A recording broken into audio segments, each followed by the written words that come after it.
안녕하세요. 책 읽어주는 꿀잠 DJ입니다. 잘 지내셨죠? 오늘도 제인 에어 읽어드리도록 하겠습니다.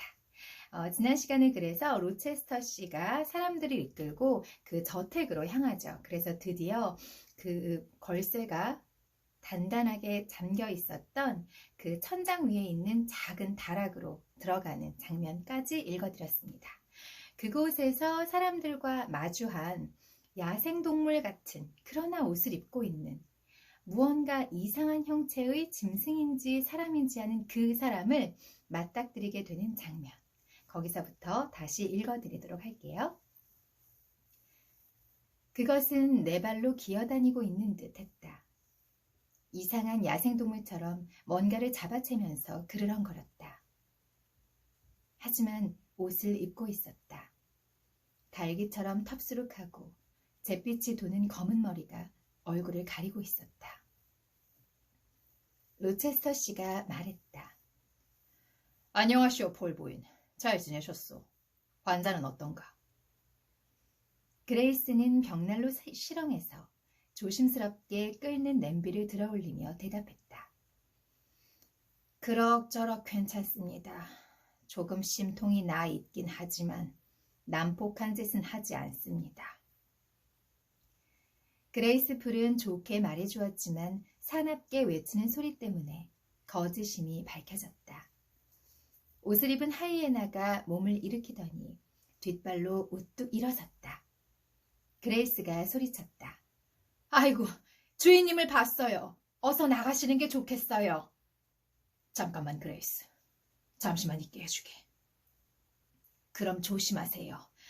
제발 조심하셔야 돼요. 미치광이가 울부짖었다. 얼굴에서 텁수룩한 머리카락을 젖히고 손님들을 사납게 노려보았다. 나는 그 자줏빛 얼굴과 퉁퉁 부은 이목구비를 한 번에 알아보았다. 그레이스가 앞으로 나왔다. 로체스터 씨가 그레이스를 옆으로 밀면서 말했다. 비켜요. 저 여자는 지금 칼을 안 가지고 있겠지. 나도 조심하고 있어. 뭘 가지고 있는지는 아무도 모르죠. 교활하기 짝이 없어요. 그 교활한 속셈은 사람으로서는 도저히 알아챌 길이 없답니다. 메이슨 씨가 속삭였다. 그냥 가는 게 좋겠어. 메이슨의 매부가 말했다. 꺼져버려! 그레이스 풀이 외쳤다. 조심하세요! 새 신사는 동시에 물러났다. 여기서 그레이스 풀이 제가 예전에도 한 차례 말씀을 드린 적이 있었는데 아무리 큰 돈을 받더라도 아무리 어떤 보상을 받더라도 이 다락에 거의 이 짐승 같은 뭔가 정신 이상을 가진 사람을 그 사람과 같이 동거하면서 정말 햇빛도 들지 않는 곳에서 삭바느질 하면서 맥주 마시면서 최소한의 음식을 먹으면서 그런 그 일을 할 만한 사람은 아마 없을 거예요. 그러니까 그레이스 풀이 제가 생각하기에는 뭔가 사회와 좀 동떨어진 그리고 사람들과 대화하고 일상적인 그리고 일반적인 그런 그 사회 활동을 하는 사람이라고 생각되지가 않아요.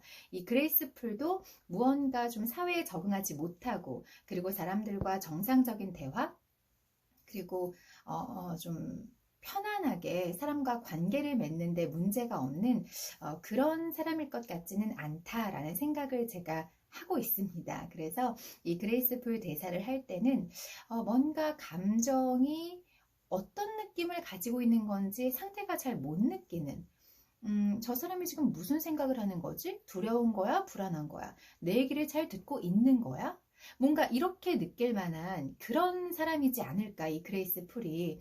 그래서 이분의 대사를 할 때는 뭔가 좀 어색하고 어눌하고 그리고 슬픈 감정인데 웃는다거나 아니면 상대방을 배려해서 하는 말인 것 같지만 뭔가 화가 난 듯 또한, 그러니까 어떻게 그 감정을 처리하고 잘 말해야 하는지, 소통해야 하는지 잘 모르는 그런 사람이라고 제가 머릿속으로 그리면서 이분의 대사를 제가 하고 있어요. 그래서 다른 그 뭐 예를 들면 제인 에어나 아니면 로체스터 씨나 페어팩스 부인의 대사를 할 때와는 조금 다르게 제가 어눌하고 조금은 어색하게 소통을 잘 못하는 사람의 연기를 한다라고 생각하고 읽어주세요. 네. 뭐 거의 뭐 칸의 윤여정 배우 나셨어요. 그쵸? 네, 계속해서 읽어드리도록 하겠습니다. 로체스터 씨는 나를 재빨리 자기 뒤로 숨겼다. 미치광이가 펄쩍 덤벼들어 난폭하게 로체스터 씨의 목을 붙잡고 뺨에 이빨을 갖다 댔다. 두 사람은 몸싸움을 벌였다. 그 미치광이는 몸집이 커서 키가 남편과 거의 맞먹었고 뚱뚱하기까지 했다. 힘도 건장한 남자 못지 않았다. 얼마나 힘이 센지 로체스터 씨가 목이 졸려 죽을 뻔한 것도 한두 번이 아니었다. 로체스터 씨는 급소를 잘 겨냥해 때려 눕힐 수도 있겠지만 주먹을 날리지는 않았다. 그저 붙잡고 몸싸움만 했다. 마침내 로체스터 씨는 그 여자의 팔을 붙들었다. 그레이스 풀이 밧줄을 주자 팔을 뒤로 묶었다. 그리고 가까이 있던 밧줄로 여자를 의자에 묶었다. 그러는 사이에 여자는 사납게 악을 쓰고 격렬하게 발버둥쳤다. 로체스터 씨는 구경꾼들을 돌아보고는 신랄하면서도 쓸쓸한 웃음을 머금었다. 로체스터 씨가 말했다. 이 사람이 바로 내 아내요. 내가 아는 부부간의 포옹이란 바로 이런 것뿐이요. 한가한 시간에 위안이 되어주는 애무란 이런 것뿐이요. 그리고 바로 이 사람이 내가 갖고 싶었던 것이요. 로체스터 씨가 내 어깨에 손을 얹었다. 심각한 표정으로 조용히 지옥의 입구에 서서 악마가 날뛰는 광경을 침착하게 바라보고 있는 이 아가씨 말이요.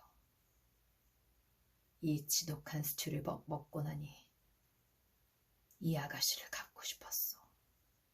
우드 목사와 브리그스 씨, 얼마나 다른지 보시오.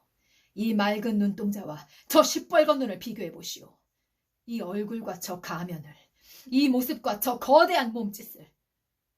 그러고 나서 나를 심판하시오. 복음을 설교하는 목사님과 변호사님, 남을 판단하는 대로 너희도 하나님의 심판을 받을 것이다 라는 말씀 잊지 마시오. 자, 이제 나가시오. 나는 이 포획물을 가두어야겠소.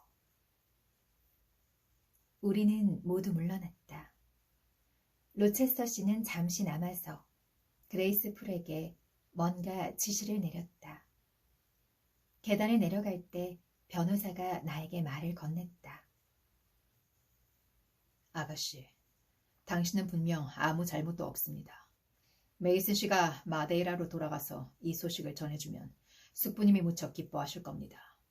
아직 살아계신다면 말이지요. 숙부님이라고요? 그분은 어떻게 되셨어요? 그분을 아세요? 메이슨 씨가 아십니다. 에어 씨는 오랫동안 마데이라 제도의 분샬에서 메이슨 씨와 거래하고 있었어요.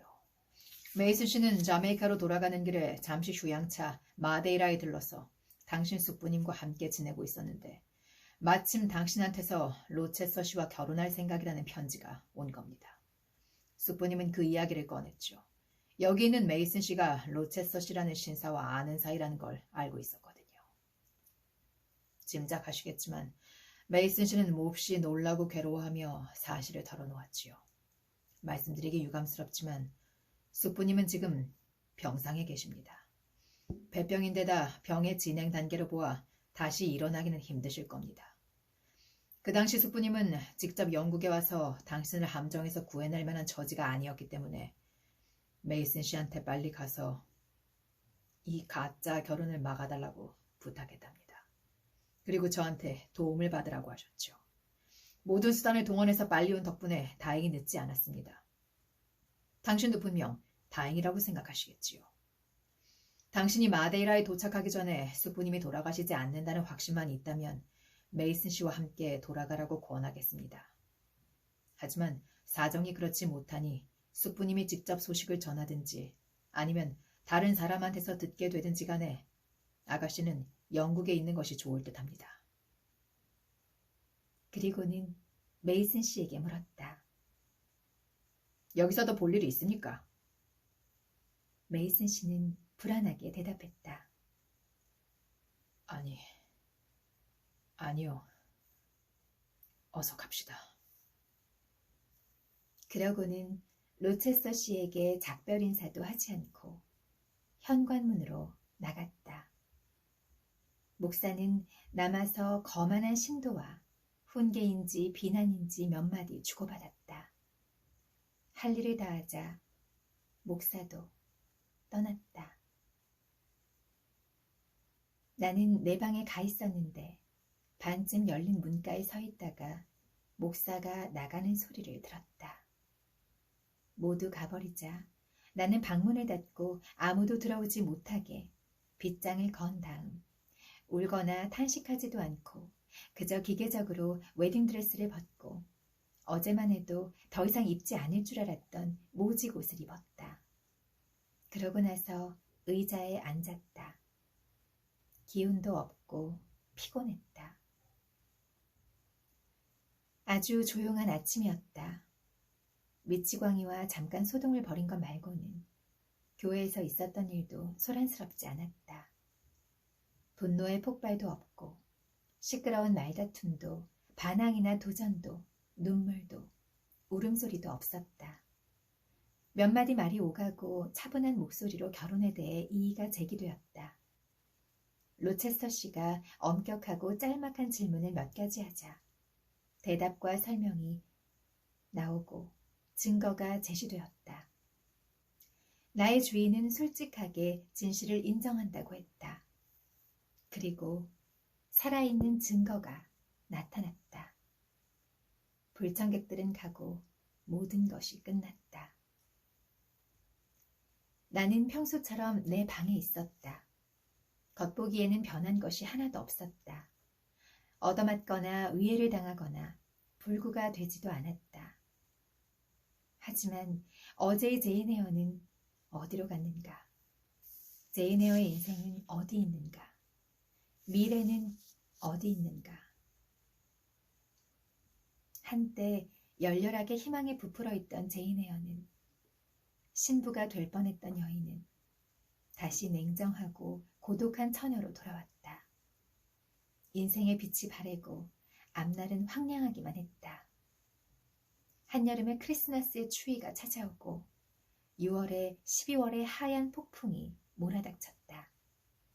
잘 익은 사과가 얼어붙고 세찬 눈보라가 한창 피어나는 장미를 짓밟았다. 나의 희망은 모두 죽었다. 하룻밤 사이에 이집트에서 태어난 모든 첫째 아이들을 덮쳤던 은밀한 운명에 짓밟은 것처럼 나는 어제만 해도 그토록 환하게 빛나고 활짝 피어나던 소중한 소망들을 바라보았다. 그 소망들은 낯빛이 되어 차디차게 식고 뻣뻣이 굳어버려서 다시는 살아날 수 없는 시체들이 되어버렸다. 나는 나의 사랑을 바라보았다. 사랑이라는 감정은 내 주인의 것이었고 내 주인이 만들어낸 것이었다. 그 사랑은 차디찬 요람 속에 있는 병든 아이처럼 내 가슴 속에서 떨고 있었고 병과 고뇌에 사로잡혀 있었다. 그 사랑은 로체스터 씨의 품에 안길 수 없었다. 그 가슴에서 온기를 얻을 수가 없었다. 그 사랑은 더 이상 로체스터 씨한테 의지할 수 없었다. 믿음이 말라 죽고 신뢰가 무너졌기 때문이다. 로체스터 씨는 이제 나에게 예전의 그 사람이 아니었다. 내가 생각하던 그 사람이 아니었기 때문이다. 악한 사람이라고 나무라고 싶지 않다. 나를 배신했다고 말하고 싶지 않다. 하지만 로체스터 씨가 흠 하나 없이 진실하다는 믿음은 사라져버렸다. 그리고 나는 로체서 씨의 곁을 떠나야 한다. 그 사실을 나는 잘 알고 있었다. 언제 어떻게 어디로 갈지는 아직 몰랐다. 하지만 로체스터 씨가 먼저 나를 손필드에서 쫓아내리라는 것은 의심할 여지가 없었다. 나에 대해서 진정한 애정을 갖고 있지 않았던 것 같았다. 그저 변덕스러운 정열이었을 뿐이었다. 그 정열이 장애물을 만났으니 더 이상 나를 필요로 하지 않을 것이다. 나는 이제 그 사람 앞을 지나가는 것조차 두려워할 것이다. 로체스터 씨는 내 모습을 보기만 해도 불쾌해할 것이다. 나는 얼마나 눈이 멀어 있었던가, 얼마나 나약하게 굴었던가. 나는 눈을 감고 손으로 가렸다. 어둠이 내 주위에서 소용돌이치고 시커먼 탕류처럼 생각이 밀려들어왔다. 나는 자포자기한 채 맥이 빠져서 손가락 하나 까딱하지 못하고 거대한 강에 말라붙은 바닥에 누워만 있었다.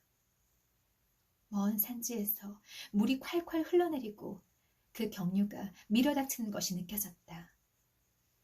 나는 일어날 의지도 없고 도망칠 힘도 없었다. 죽음만을 간절히 바라며 정신을 잃고 누워있었다. 여전히 내 안에는 한 가지 생각이 생명처럼 고동치고 있었다.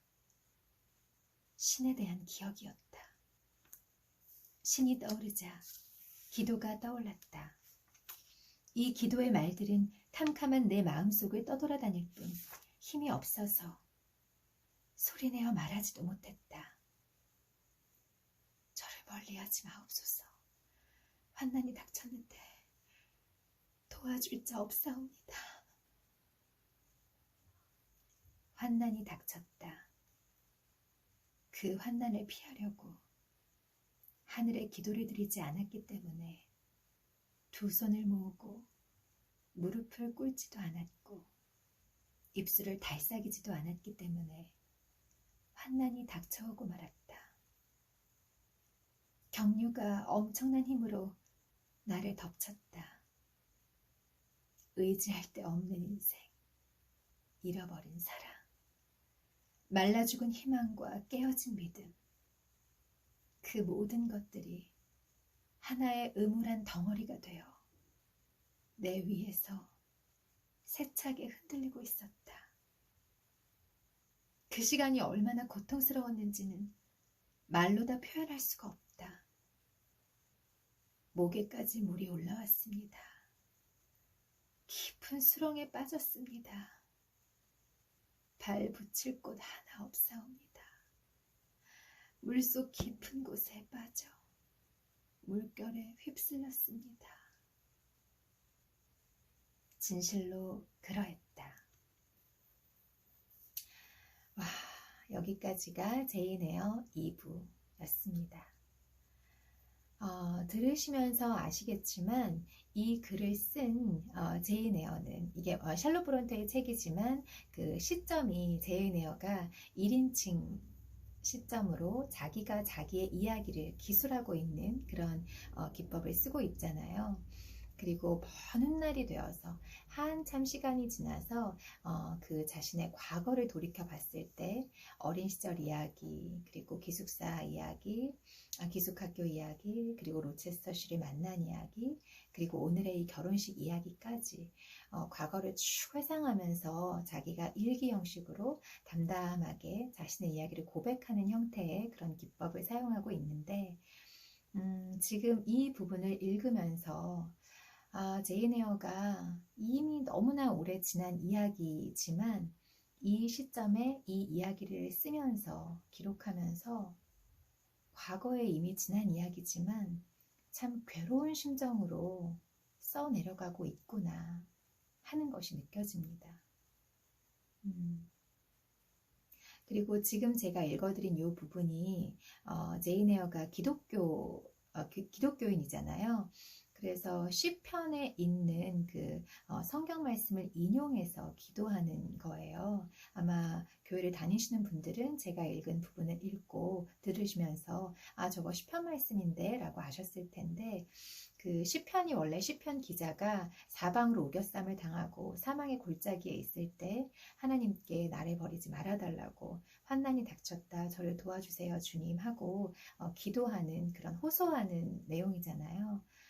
그래서 이때 우리 제이네어가 소리내어 말하지도 못하겠고 기도의 말들이 캄캄한 내 마음속을 돌아다니는 그때에 아마 그 시편 기자의 마음이 되어서 이 시편 성경 말씀을, 성경 구절을 그저 흐느끼며 꺼이꺼이 울면서 한 글자 한 글자 흐느끼며 기도하지 않았을까, 그런 생각이 듭니다. 환난이 닥쳤는데 도와줄 자가 없습니다. 목에까지 물이 올라왔습니다. 이렇게 말씀으로 기도하는, 정말 가슴으로 울고 마음으로 울고 있는 제인 에어의 그 심정이 느껴지는 대목이었습니다.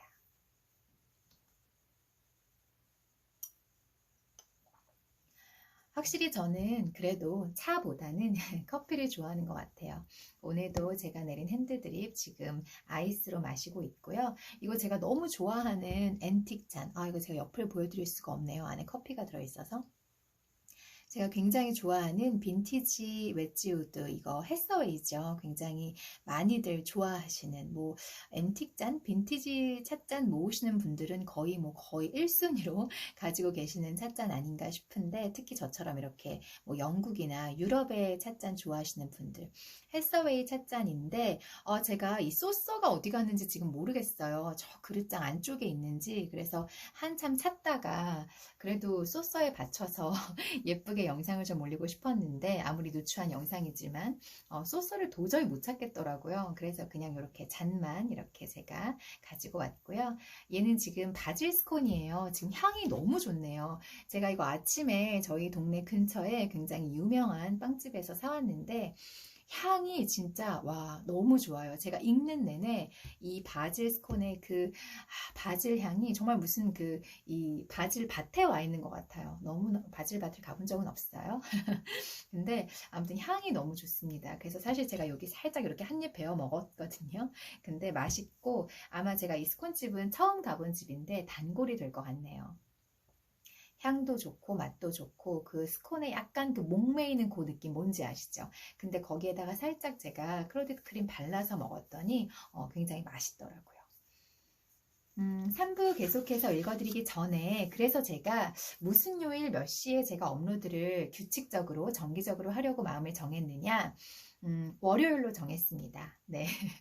월요일로 정했고, 그리고 시간은요, 제가 8시에서 10시 사이가 될 것 같아요. 뭐 정확하게 제가 시간까지 정하면 좋겠는데, 제가 또 메인 몸이다 보니까, 네. 제가 10가지를 하고 있잖아요. 그 중에 또 제가 가장 심혈을 기울여서 열심히 하고 있는 게 또 엄마라는 그 자리이기 때문에, 뭐 다 아실 거예요. 엄마들은 8시에서 10시 요 저녁 시간이 사실은 제가 좀 마음껏 사용할 수 있는 시간일 때도 있고 아닐 때도 있어요. 아이의 그 컨디션이나 자는 시간들에 따라서. 그래서 제가 어쨌든 월요일로 정했고, 그리고 시간은 8시에서 10시 사이 정도가 될 것이다. 그렇게 약속을 드리겠습니다. 사실은 제가 뭐 대부분의 사람들이 그렇겠지만 월요일은 왠지 모르게 그냥 좀 힘들잖아요. 피곤하고 누적이 돼 있는 것 같고, 그 피곤함이 일하기도 싫고 뭐 살림하기도 싫고 다 마찬가지예요. 학생들도 월요일이면 뭔가 월요병이 있어서 학교 가기 싫고 그렇다고 하더라고요. 모두 다 똑같은 마음인 것 같아요. 그래서 제가 월요일이 아니라 화요일 날 업로드를 해야 되겠다라고 생각을 했는데, 제가 예전에 그런 댓글을 봤어요.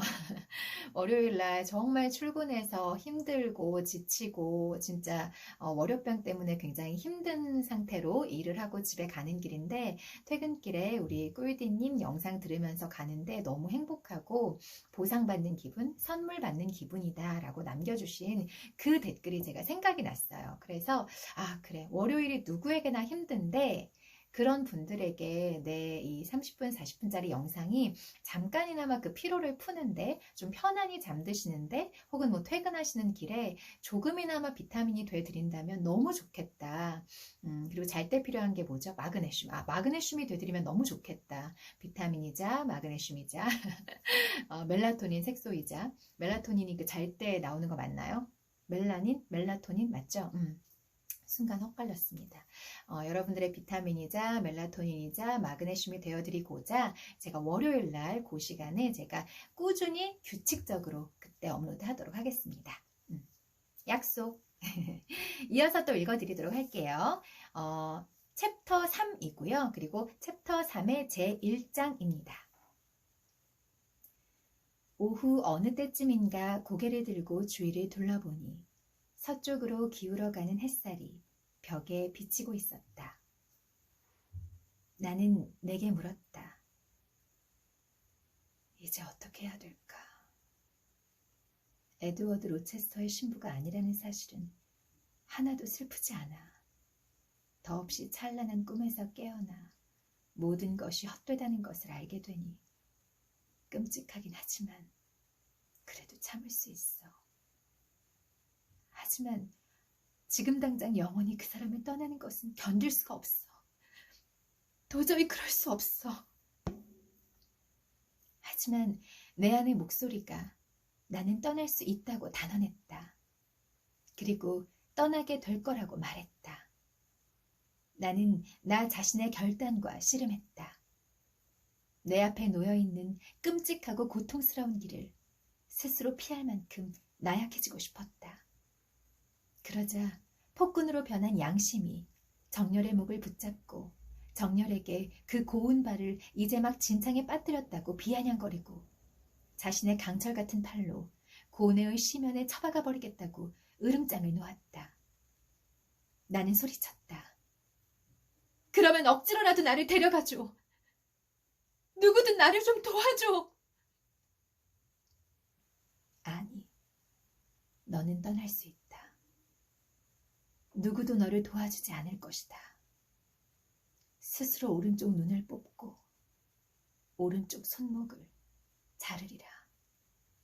네 심장은 희생양이 되리니 네가 사제가 되어 그 심장을 찌르리라. 나는 무자비한 심판관 말고는 주위에 아무도 없다는 사실, 심판관의 끔찍한 목소리만 가득할 뿐 아무 소리도 들리지 않는다는 사실에 공포를 느끼고 벌떡 일어났다. 일어서자 현기증이 났다. 흥분과 공복 때문이었다. 아침에 고기 한 조각, 물 한 모금 먹지 않았던 것이다. 그리고 내가 이 방에 그토록 오랫동안 틀어박혀 있는데도 누가 와서 내가 어떤지 묻거나 아래층으로 내려오라는 말도 없었음을 깨닫자 이상하게도 가슴이 아팠다. 아들도 문을 두드리지 않았고 페어팩스 부인조차 나를 찾지 않았다. 나는 운명에 버림받은 사람은 친구조차 찾지 않는구나 하고 중얼거리며 빗장을 벗기고 밖으로 나왔다. 그때 뭔가에 걸려서 비틀거렸다. 머리가 여전히 어지럽고 눈앞이 뿌옇고 팔다리에 힘이 없었다. 금방 기운을 차릴 수가 없어서 넘어졌지만 바닥에 쓰러지지는 않았다. 누군가 팔을 뻗어 잡아주었던 것이다. 고개를 들어보니 로체스터 씨였다. 로체스터 씨가 내 방문 앞에 앉아 있었다. 로체스터 씨가 말했다. 드디어 나왔구려.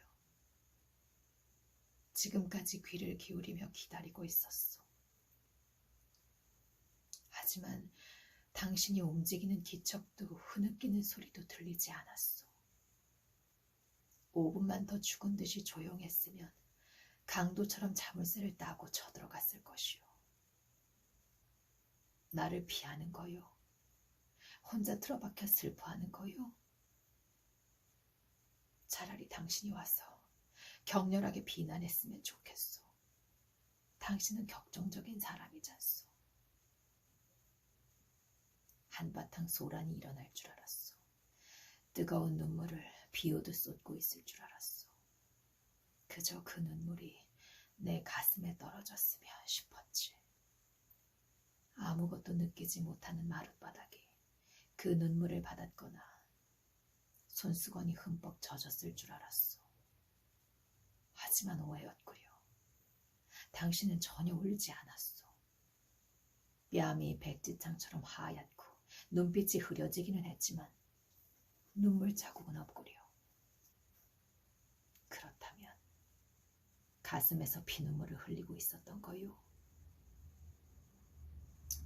제인, 당신은 비난도 하지 않소. 신랄한 말도 통렬한 말도 한마디 안 하는 거요. 가슴에 못을 박는 말이나 화를 돋을 말조차 안 하는 거요. 당신은 그저 내가 앉혀놓은 자리에 가만히 앉아서 지친 눈으로 힘없이 바라보고만 있구려. 제인, 이렇게 상처를 줄 생각은 없었어. 어떤 사람이 단 한 마리밖에 없는 소중한 새끼 양을 딸처럼 애지중지하면서 자신의 빵을 먹이고 자기 찻잔으로 물을 마시게 하고 품에 안고 재우다가 실수로 도살장에서 죽였다 해도 지금의 나처럼 후회하지는 않을 거요. 나를 용서해주지 않겠소? 독자요. 나는 그 순간 그 자리에서 로체서 씨를 용서했다. 그 눈 속에 너무도 깊은 자책감이 담겨 있었고 그 어조에 진실로 후회하는 뜻이 역력했으며 그 태도에 남자다운 박력이 넘치고 있었다. 게다가 로체스터 씨의 표정과 거동에는 변함없는 사랑이 우러나왔다. 나는 모든 것을 용서했다. 하지만 말로는, 겉으로는 내색하지 않았다. 오직 마음속 깊은 곳에서만 용서했다. 나를 악당이라고 생각하겠지. 곧 로체스터 씨가 슬프게 물었다. 내가 여전히 말없이 온순하게 앉아있자 이상했다. 하지만 나는 일부러 그런 것이 아니라 힘이 없어서였다. 네, 그래요. 그럼 솔직하고 가차없이 그렇다고 말해요. 봐주지 말고. 그럴 순 없어요. 저는 지금 피곤하고 속도 좋지 않아요. 물 좀 마시고 싶어요. 로체스터 씨는 몸서리를 치듯 한숨을 쉬고는 나를 안고 계단을 내려갔다. 처음에는 어느 방으로 가는지 몰랐다. 눈앞이 안개라도 낀 듯 뿌였기 때문이다. 곧 난로불의 온기가 느껴졌다. 여름이기는 했지만 내 몸은 꽁꽁 얼어 있었다. 로체스터 씨가 포도주를 입에 대주었다. 포도주를 마시자 기운이 났다. 그러고 나서 음식을 좀 먹으니까 정신이 들었다. 나는 서재에서 로체스터 씨의 의자에 앉아 있었다. 로체스터 씨는 바로 내 앞에 있었다. 나는 마음속으로 생각했다. 지금 큰 고통 없이 죽어버리면 좋을 텐데.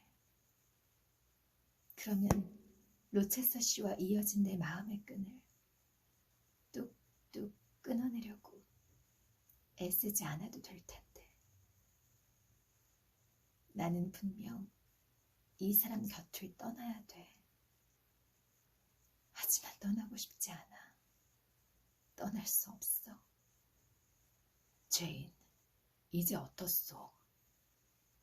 많이 나아졌어요. 곧 괜찮아질 거예요. 한 모금만 더 마셔요. 나는 그 말대로 포도주를 마셨다. 로체스터 씨가 탁자 위에 잔을 내려놓고 내 앞에 서서 나를 꼼꼼히 살펴보았다. 그러더니 갑자기 격한 감정이 치밀러 올라왔는지 알 수 없는 소리를 지르며 고개를 휙 돌렸다. 로체스터 씨는 빠르게 방을 가로질러 갔다가 돌아왔다. 그러고는 입을 맞추려는 듯 허리를 숙였다. 하지만 애무도 안 된다는 사실이 생각났다. 나는 고개를 돌리고 로체스터 씨의 얼굴도 밀어버렸다. 로체스터 씨가 외쳤다. 아니, 왜 이러는 거요? 아, 알겠소. 버사 메이슨의 남편하고는 키스를 하지 않겠다는 건가? 내 팔은 임자가 있고 포옹은 남의 것이란 말이지. 어쨌든 저는 안길 여지도 안길 권리도 없어요. 왜 안 되는 거지? 힘들 테니까 말하지 마시오. 내가 대신 대답하지. 나한테는 이미 아내가 있기 때문이지. 그렇지 않소? 맞아요. 그렇다면 나를 아주 이상하게 생각하겠군. 음흉한 남봉꾼으로 여기겠지. 일부러 덫을 놓아서 당신의 순결을 빼앗고 자존감을 잃게 하기 위해서 마음에도 없는 사랑을 부추긴 비열하고 야비한 남봉꾼 말이오. 당신은 그것을 두고 뭐라고 할 거요? 아무 말도 할 수 없겠지. 첫째로, 당신은 여전히 기운이 없고 숨을 쉬는 것만으로도 힘들 테니까. 둘째로, 당신은 아직 나를 비난하고 욕하는 게 익숙해지지 못했소. 게다가 눈물에 구멍이 뚫려 있어서 말을 많이 하게 되면 눈물이 쏟아질 것이오. 게다가 당신은 훈계하고 신랄하게 질책하고 소란을 피우고 싶은 마음이 없소. 다만 자신이 어떻게 행동해야 할지 생각하고 있어. 말이란 소용이 없다는 거지. 나는 당신을 알아. 그래서 지금 바짝 긴장하고 있어. 당신을 곤란하게 하고 싶지 않아요. 나는 목소리가 떨려서 더 이상 말을 잇지 못했다. 당신은 그럴 뜻이 아니겠지만 나한테는 곤란하기 그지없어. 당신은 나를 파괴할 계획을 짜고 있는 거요. 내가 결혼한 남자라고 말한 거나 다름없소. 결혼한 남자니까 나를 피하고 내 앞에서 비켜서겠지. 조금 전에도 키스를 거부했어. 당신은 나와 전혀 모르는 사람이 되기로 작정하고 있어. 이 집에서 아들의 가정교사로만 살 작정이겠지. 내가 다정한 말 한마디라도 한다면, 다시금 나에게 우호적인 감정이 생긴다면 당신은 이렇게 말하겠지. 저 남자는 나를 정부로 삼을 뻔했어. 그러니 저 사람한테는 얼음과 돌덩이가 되어야 해. 그러고는 그 말에 따라 얼음과 돌덩이가 되겠지. 나는 목소리가 떨리지 않도록 가다듬고 대답했다. 주위 상황이 모두 변했으니 저도 변해야 해요. 그건 분명한 사실이에요. 그리고 감정이 자꾸 술렁거리고 자잘한 기억이나 추억과 끊임없이 싸우지 않으려면 방법은 하나밖에 없어요. 아들한테 새 가정교사를 찾아주세요. 아들은 학교에 보낼 거요. 벌써 조치해 놓았어. 손필드에서의 끔찍한 기억 때문에 당신을 괴롭히고 싶은 마음은 조금도 없어.